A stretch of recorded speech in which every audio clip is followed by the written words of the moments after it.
ونحن مش بنبكش على اللبن المسكوب، ويعني ما ناخذوش حلقه او جزء كبير من الحلقه في التاريخ، لكن احمد المتابعين للدوري الليبي عارفين الكلام هذا من الستينات.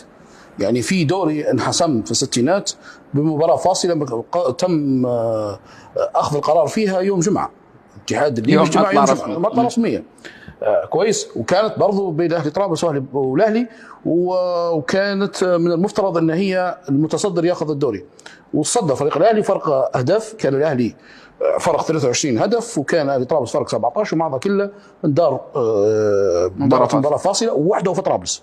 طبعا وحده في طرابلس هذين يا احمد حتكرر معك لو تابعت الدوري الليبي بالكامل، باستثناء التحدي، النادي الوحيد في بنغازي اللي لعب مباراه نهائيه في ملعب بنغازي. تخيل انت، التحدي واخذ 3 بطولات، والنصر بطولتين، والاهلي واخذ 4، وكم لعبوا مباراه نهائيه وخسروها. ما فيش مباراه لعبت باستثناء التحدي في بنغازي، ما لعبوش ولا مباراه عندي بنغازي في بنغازي، اغلب تكون مباراه واحده فاصله وفي طرابلس وبالجمهور. بعدين في اعتماد الدوريات قبل ما تنتهي. يعني نحن دوري 89 ناس تسمع تم اعتماد النادي الاتحاد، وما زال فيه 7 جولات وفرق نقطه على الاهلي. كان الاتحاد 35 نقطة، الأهلي 34 نقطة، والصقور 34 نقطة. وكان الأهلي انتهى من مباريات المنافس المباشر. يعني الأهلي لعب مع الاتحاد، لعب مع أهلي طرابلس، لعب مع المدينة اللي كان فريق 7، ولعب مع الصقور في طبرق. يعني الأهلي المباريات المتبقية مباريات سهلة، ممكن يفوز فيهن، أقرب أنه هو يفوز فيهن، عكس الاتحاد اللي كان مازال مباريات كبيرة. الدوري ما انتهاش، وتم اعتماده بعد سنوات لفريق الاتحاد. 94 95 دوري يا احمد من 25 فريق، انت تحكي على 48 اسبوع من مجموعه واحده، 24 ذهاب 24 اياب، التعب منها 13 بس، 13 اسبوع. وتم اعتماده بعد 4 سنوات باهي لصالح فريق اهلي طرابلس. اهلي طرابلس ممكن انا اقول لك شيء، الناس اللي تسمع فيها والله محبين النادي المفروض يراسلوا موسوعه جينيس، النادي الوحيد في العالم اللي تحصل على بطولتين في نفس العام. كيف هذه؟ 99 2000 تحصل على بطولتين في نفس العام. تم اعتماد بطولة 95 اللي ما كملتش، اللي تعب فيها 13 اسبوع، وتحصل على بطولة من نادي الهلال في اعطوه بطولة 30 ولحقوا له بطولة 95 عشان هذا كله يحقق النجمة. تخيل يا احمد، ولاعبين الهلال ممكن في اغلبهم لو يشوفوا فينا وتقدر تستضيفهم يا احمد، فريق الهلال دخل الملعب اللي قال نائب رئيس الاتحاد الليبي اللي هو لاعب في نادي اهلي طرابلس يجهز في النجمة اللي بيحطها. انا كيف نلعب معك؟ شنو النفسية اللي بنلعب معك؟ خلاص ما انت حاسب امورك شكليا جايبني بس انا عباره عن صوره، وتجيب لي لا اخرى، ويجيبوا اشهر حكم كان في الايام ذيك اللي هو كلنا. وتخيل ان ركله الجزاء ويسجلها فريق الهلال ويعودها من جديد ويضيع. فانت تحكي على اجواء كان في ليبيا بالطريقه هذه يا احمد، حسب دوريات بالشكل هذا. الناس اللي تعرف في ال 84 يا احمد، مش نحكي واجد في التاريخ لان ممكن الناس تحس بالملل، او الناس تبي تحكي على الواقع اللي صاير توا. في ال 84 الاهلي صدر مجموعته وكان معاه طرابلس، اصدر قرار بان الحسم يكون عن طريق فرق الاهداف. تخيل ان فريق شباب العربي انسحب قدام الاهلي يوم 27/5، انسحب قدام الاهلي، وتم اصدار قرار بان المباراه 2-0 للاهلي. كويس. بعدها يوم 5/6 يعني فرق 7 ايام، يعني شنو الحاجه اللي صارت في 7 ايام هذه مش خلتك تلعب؟ لعب مع اهلي طرابلس في طرابلس وفاز بالاربعه اهلي طرابلس.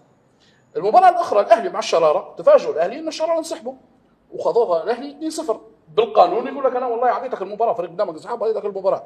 بس تشوف الانسحابات تاريخهم من امتى. مكافاه لفريق معين شارك في اللعبه تم الغاء هبوطه مع انه كان ترتيبه ما قبل الاخير. المباراه موسم 2002 اللي تو عصروا اغلب الناس، النصر متصدر المجموعه، تغيروا اللائحه فرق الاهداف، وبعدين داروا باش ياخذوا اخر مباراه هم من فريق. مع احترامي انا راهو نذكر، ما فيش حد بيش يزعل مني، لكن هذا تاريخ لازم نذكر كيف ما هو.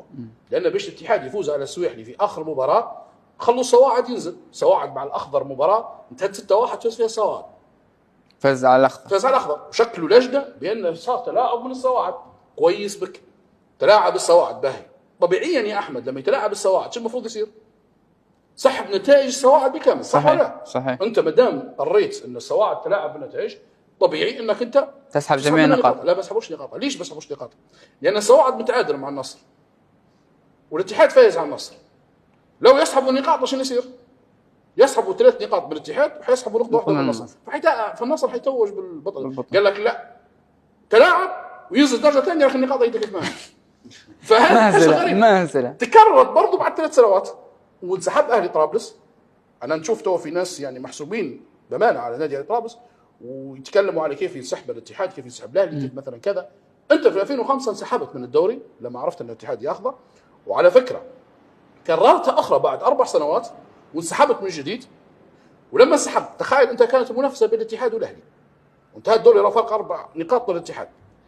انسحب اهلي طرابلس في بدايه في ممكن بعد 3 أسابيع من الاياب. المفروض تلغي نتائجها صح؟ حتى هي ترد على نفس قصه صواد. الاهلي واهلي طرابلس انتهت اصفار والاتحاد فايز على اهلي طرابلس. قال لك لا ما نسحبوش النقاط، لو سحبوا النقاط حتبدا من صالح الاهلي. اسحبوا نقاط الاياب بس من 3 مباريات، هذه عمرها ما صارت.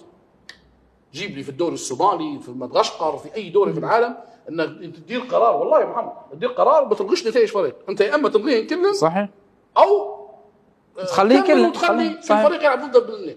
لا، تم الغاء نتائج الذهاب الاياب فقط وتم البقاء على نتائج الذهاب. فانت تتكلم على تاريخ مشوه بالاشياء اللي كيف هذه.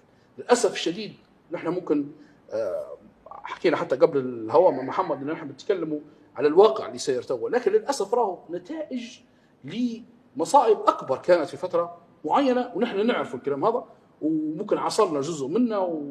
والواحد لانه تخصصه ممكن لو يحب الرياضه يبحث في حاجه واثنين على الاشياء اللي كيف هذين واشياء موثقه.